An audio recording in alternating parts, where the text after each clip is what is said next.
And we're back. Welcome back to Retirement Decoded, the podcast. I'm your host, Scott Tucker. I'm here with Associate Advisor Max Rand. Hey, folks. And then for those of you just listening to the podcast, do you know you could watch it at tuckeryoutube.com? You can go to tuckeryoutube.com, and the podcast is simulcast, so to speak. It's on audio, on like your iHeart and all that. And then over at tuckeryoutube.com, you can see it in video. And you can see our palatial office suite here and see us all on camera. We have the AI bot switching the cameras, the voice activated. It's really, really something. We have a question here. It is podcast episode 73 already. And Max, this question, and I should say we are in Chicago, Illinois. We're near O'Hare International Airport. We're on Higgins Road. We have a Chicago address. Park Ridge is across the street. The old Big Ten building, not the new Big Ten buildings across the street. And most of our questions do come from the Chicagoland area. Most of our clients are in the Chicagoland area, but we do have clients in other states. Off the top of my head, Florida, Texas, California, Wisconsin, Michigan, a whole lot of folks in northeastern Illinois. It could be Cook County, Lake County, DuPage County, and all that. But so this question comes to us from Lincoln Square. Now, Lincoln Square is a north side Chicago neighborhood. It's inside the city limits of Chicago. But in Chicago, they call it a city of neighborhoods, and there's something like 73 neighborhoods, I think, in the city. That's it? Yeah, there's a lot. So there's 50 wards, so there's 50 ward committeemen, 50 ward aldermen or alder folk, because nobody can be a man anymore, Max. They have to be an alder person. 2026. Yeah, so it's 50 wards in Chicago. Each ward gets its own alderman, the way they used to say it back when John Wayne when he roamed the earth. And so there's 50 aldermen, and so each of the 50 aldermen is a city council person. That sounds terrible. City councilman. And so then they have the mayor. And the mayor, actually, part of why the mayor's so powerful in Chicago is because there's 50 aldermen. And so they all kind of scurry and go their different directions. And the mayor, it's a strong mayor form of government and a weak city councilman form of government. So just like Portland, Oregon. Wonder why we got so many problems. I live there, guys. I can say that. Do we have better food in Chicago? Oh, it's not even close. Yeah, it's not even close. Food in Portland sucks. We have better soap and deodorant. I will die saying that. Do we have better? Better grooming habits than Portland? Just a little bit, yeah. Better soap and better deodorant. It is crazy over there. If you live in Portland, Oregon, we are federally licensed. Get in our phone calendar at tuckerretirement.com. We'll spend 15 minutes for free in the coming week making fun of your hygiene habits. So Max, podcast episode 73. Angela from Lincoln Square, north side of the city, and for those of you near Chicago, that's roughly where Lincoln Avenue, Lawrence, and Western Avenue will come together. We have these 6-way intersections. That one's not so crazy because it's 6 ways. Holy cow! Yeah, well, we have these 6-way intersections. That one's not so crazy because I think they have Lincoln that jogs using Lawrence. It's a story problem. It's a time for a story problem. It's not great. It's not great for audio podcast, and you can't make sense of it on the video. So Angela from Lincoln Square in Chicago asks, Max, should I convert my traditional IRA to a Roth IRA before taxes go up? ? Yeah, just wing it. Go ahead, do it. You're good. Okay, that's it for podcast 73. Yeah, that's what most people do. So I'm glad you at least reached out, Angela. So, of course, Angela told us in her email that she's been hearing a lot about Roth conversions, and she was wondering, Max, should she convert part of her traditional IRA to Roth before future tax rates potentially rise? Now, that's a thing. Yeah. So tax rates were supposed to go up in January of 2026. Thank God they didn't. President Trump. But then now a lot of folks watching the podcast at tuckeryoutube.com are not fans of President Trump. Hey, that's okay. Including my very own mom. My mom voted for Bernie, and she drives a Toyota RAV4 hybrid. Hey, if they want to write a personal check to the Treasury Department to pay those more taxes that they aren't paying now, go ahead. Go ahead and say, Max, you're a shock jock. Yeah, a little bit. So Angela from Lincoln Square is asking Max, saying she's been hearing a lot about Roth conversions, and she's wondering if she should convert part of her traditional IRA before future tax rates potentially rise. So before the One Big Beautiful Bill Act, and Max, my mom voted for Bernie. She can't stand that it's called the One Big Beautiful Bill Act. I like Bernie. Well, Okay person. he's an okay He's person. got some fun policies. I'd have coffee with him. Yeah, He's known for grabbing the first table at the Senate coffee shop, I think it is. Oh, that's cool. And anybody can sit with him and talk about anything. He's a little 4-top table. Yeah. He has a rule that you have to call him Bernie. And what else was that? I think it was just you have to call him Bernie. I like that. But that's kind of cool that he's, he doesn't care if you're from Vermont. You can still sit with him. I mean, he seems like a nice guy. He's just also a Marxist. But other than that, I'm not a big fan of work. As hard as we work, I'm not a big fan of, and I give a ton of money to charity. And as hard as I work, I'm not a real big fan of somebody come after me with a pitchfork telling me the government's going to take it. Well, it's a classic battle of idealism versus realism, right? That's what everything pretty much comes down to. So, well, I don't believe the government should steal from one person to give to another. That's very close to slavery. And I know that's using the S word strongly. Yeah, they don't make a good decision with our money either. So Yeah. I'm right there with you. Well, so I would rather now not everybody's really charitable. I would rather save on taxes that I'm not required to pay with certain planning. So then I give more money in charity to the causes I care about. Yeah. The government, have you ever seen the government waste some money, Max? It's a little bit. A little bit. So Angela from Lincoln Square asked Max if she should consider a Roth conversion before tax rates potentially rise. So before the One Big Beautiful Bill Act was signed into law, that was signed into law on the 4th of July, 2025. If that had not been signed into law, the Trump tax cuts that were passed in 2017 were set to expire at the end of 2025. So now that has not happened, but I can't even keep up.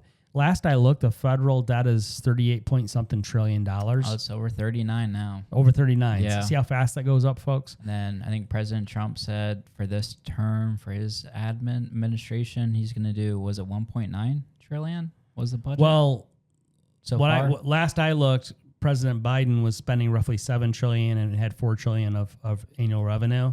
And President Trump was still spending $7 trillion and had only $4 trillion of revenue. So they're both, we're adding $3 trillion-ish. Got it. Or about $1 trillion per 100 days, a little bit more than $3 trillion per year. So I do have the concern that Angela has in Lincoln Square, Max, where our federal debt is so high and we keep throwing another $3 trillion per year on the debt pile, and we're not even in a recession. There's not even Could be. What I'm saying is there's not even justifiable rationale for us to be borrowing $3 trillion a year. Yeah, it's not like we're in really tough times right now. Capitalism's built on debt, isn't it, folks? So well, a little bit of debt's one thing. We're getting up there. Yeah. So I guess Angela in Lincoln Square, she'd also like to know how Roth conversions work.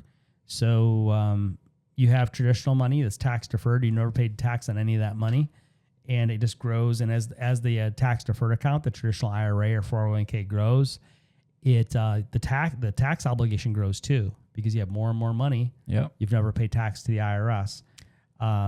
When can Roth conversions make sense? Can you think of some instances? Yeah, one of them I like that a lot of people don't think about is when markets are really low, when we've had a big downturn. That's a great time to do a Roth conversion. So I'll let you guys try to think about why, though. Well, because then you get to convert at a discount and then ride back up in the tax-free elevator. Yeah, it makes sense, doesn't it? But do people ever remember to do that? No, they don't. They never do it. What do they do? It high. They do it when it's high. Yeah, that's true, too. What do they do when the market goes down and they forget to do the Roth conversion? What do they do instead? I don't know what they go to cash. Oh yeah, that one. Because people, as we said, I think we said last Monday, episode 72. I think we talked about how people like to buy high and sell low. Yeah, we saw this a ton during COVID years. We've seen more new investors enter the stock market ever, and everyone to that free gravy train. And I'd say probably half of those people blew out in 2022 when markets were down 30-40%. So. They miss a recovery when they do that. Yeah. Biggest up days are usually around the biggest down days.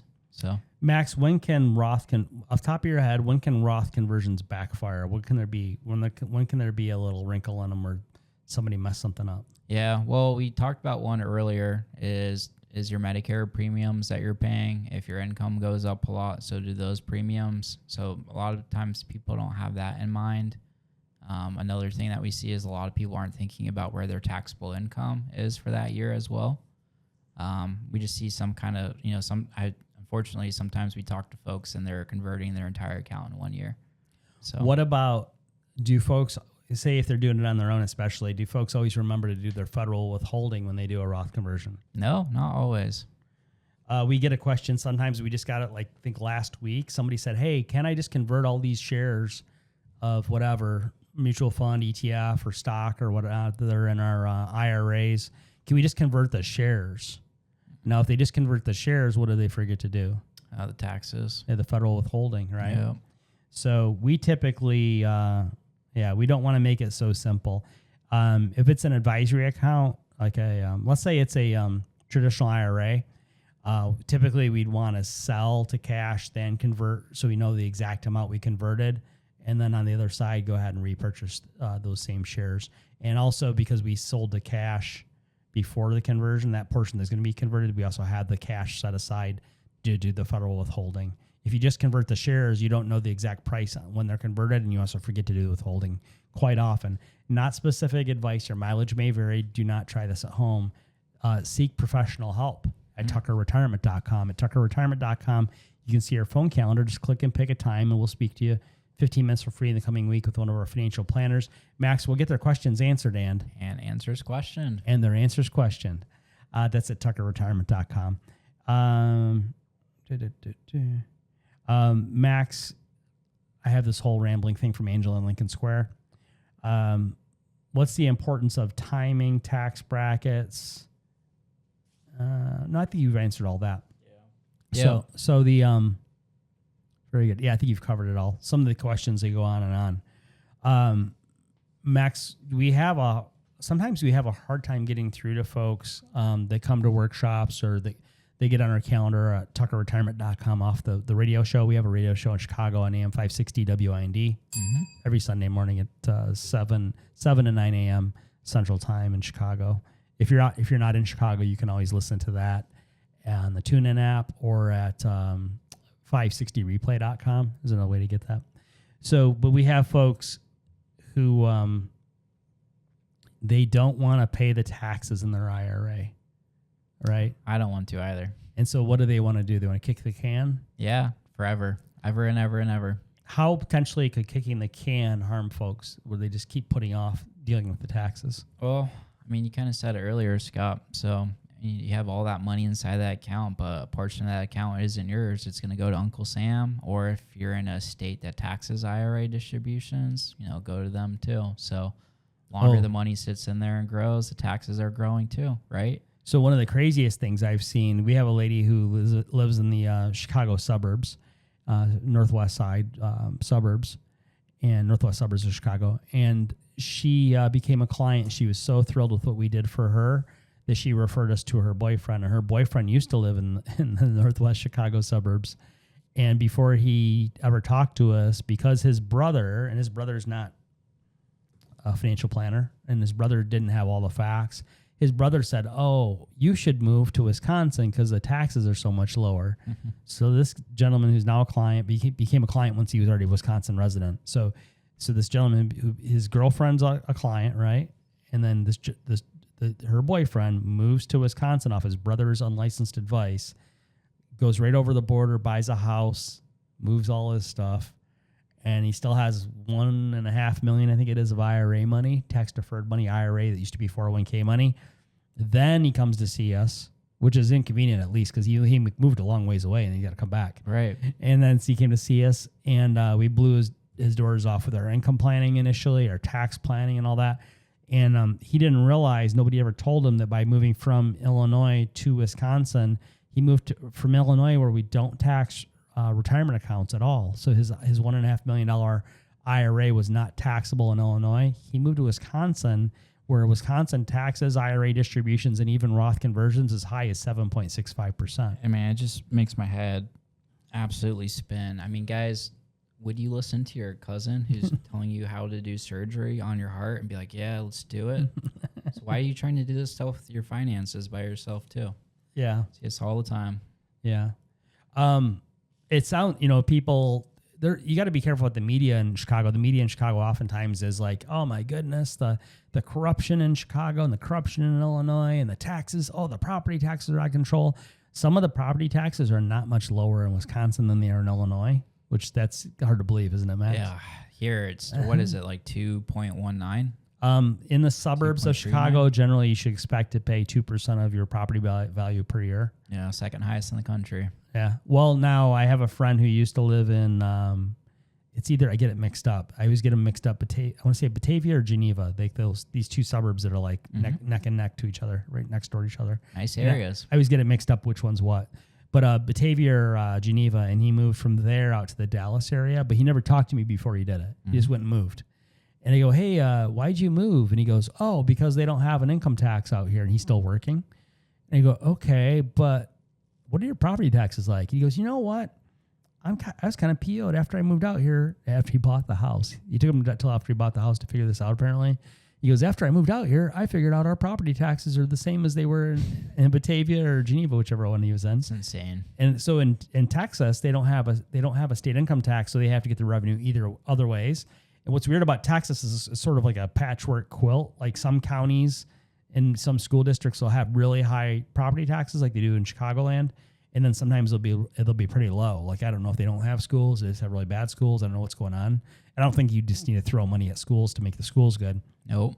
But so that happens. Now, one state that we found that folks move to where there's no state income tax, and there also are almost always quite low property taxes is Tennessee. Yeah, Tennessee seems like it's got a lot of good check marks, not many bad ones. Yeah, and what I would do, Nashville's pretty much oversold right now, I think. Oh yeah, Franklin's done. But what I would think I would probably do is go more further east and buy the whole 40-acre thing, or maybe 160 acres. You can go get some land in the east pretty east or cheap. South was what I would do. If you're trying to do Franklin, Nashville area, you're done.